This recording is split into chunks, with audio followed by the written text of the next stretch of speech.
Hello, everybody, and welcome to another Q&A edition of Optimal Relationships Daily, episode 1252. I am your host and narrator, Greg Audino. Glad to have you here and encouraging you, as always, to follow suit and email in any personal questions that you'd like help with on the show. Email them to advice@oldpodcast.com, and we'll take a look and support you as best we can. Now, today's question comes from a listener who is on the brink of taking steps towards what he feels is a really meaningful change, but never quite takes that action and is left dreaming more than doing. Let's see if we can help him out, offer some powerful self-questioning for him, and optimize your life. I feel like I'm at a point where I know what my best path is, but for whatever reasons, I keep falling back into self-sabotage and holding myself back. Getting over that hump would be amazing, but it seems to be all mental. Okay, thanks, Asker. It's a great question. Surely a question that others can relate to. A personal dream paired with self-sabotage is a reality for a lot of us at different points of our lives. But I'm not so sure that's always a bad thing. So let's talk about it, and hopefully by the end, you and everyone listening can get a better sense of why that is, why it's not necessarily a bad thing. So the first thing I'm curious about, and that I think could be a great starting point for you, is what the commentary sounds like when you're justifying your decisions to not take action towards what you feel your best path is. So in the moments that you feel there is an opportunity to make progress and realize this dream, what exactly is stopping you? What's the inner monologue? Now, maybe it's something that feels logical.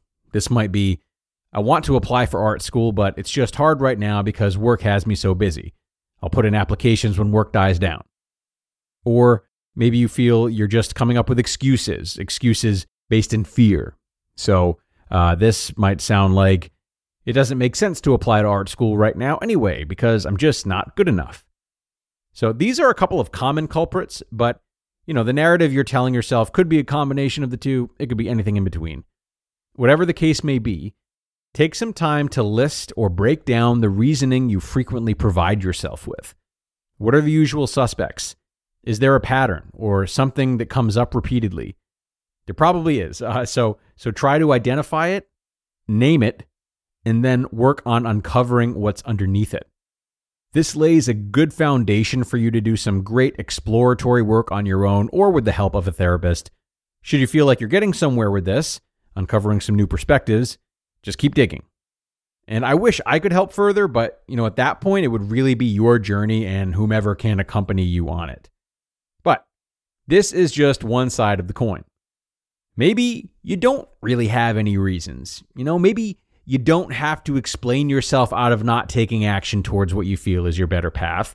And instead, you just sort of forget to take action, or maybe you get lazy, or other things just seem more enjoyable in the moment and it's continually put off. Now, this would be a very different story.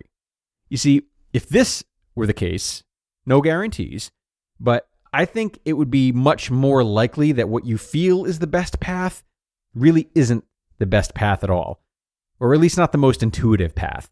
Maybe it's something that you think is best, but doesn't truly feel best. Maybe it's just what's popular. Maybe it's what you receive recognition for. Or maybe it's simply a substitute for an undesirable situation right now and is ultimately a reactive choice rather than an active one. Of course, drawing any of these conclusions would be worth exploring in more detail as well. But whatever the case may be, whether you talk yourself out of taking action, like I said before, or you just sort of don't do it, like I just went over, I might advise trying to take some baby steps.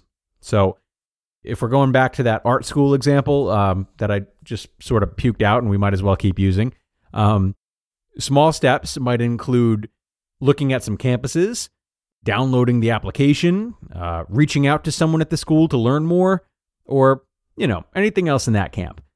These are all steps that are helpful in that they get the process moving for you, yet they're small in that they don't require you to make a commitment. So try some little steps like these on for size and just see how they feel. If you're inspired to keep building on that momentum and excited to do more after having entered the arena a little bit, that's a sign that this could indeed be a great path for you, or that you are invigorated to at least keep doing more and trying it out. However, if you return from these small tasks unmotivated and uninspired as you are now, it could be a tough pill to swallow, but you'd conceivably get some clarity on the fact that maybe this path isn't as right for you as you think it is. But clarity on that would only accelerate any discovery on what healthy changes might actually look like, which would be a win. ORD listeners, if you're here, then you're as excited as I am that mental health is becoming not only more talked about, but that there are so many more resources for those in need. And one of the best resources available is our sponsor, Noom Mood. Noom Mood guides you to mental wellness one step at a time, giving you the tools you need to tackle stress so you'll feel empowered to take on whatever life throws at you. As for me, I really get caught up in cyclical obsessive thinking, going way past productive thinking and deep into rumination. But Noom Mood has helped me to not judge my thoughts while also helping shift them into thoughts that are more healthy and driven. And Noom can help you the same way, because you're bigger than your troubles, you're capable of adapting more than you think, and Noom's behavior change experts know that. So start to worry less and feel happier by using Noom for just 10 minutes per day. Sign up for your trial at noom.com/ORD. That's NOOM.com/ORD to start your trial today. Okay, everybody, that will do it for this one. Shorter episode this time. Asker, I hope it helped. This was another Q&A that really just sets the stage for you to do a lot of the work. But I promise that the most meaningful changes happen when you receive a foundation and then work with it yourself, rather than just being told what to do and following advice from someone who just doesn't know the intricacies of the situation as well as you. So I hope you're able to ask yourself some powerful questions and come to some powerful discoveries. Same goes for all of you.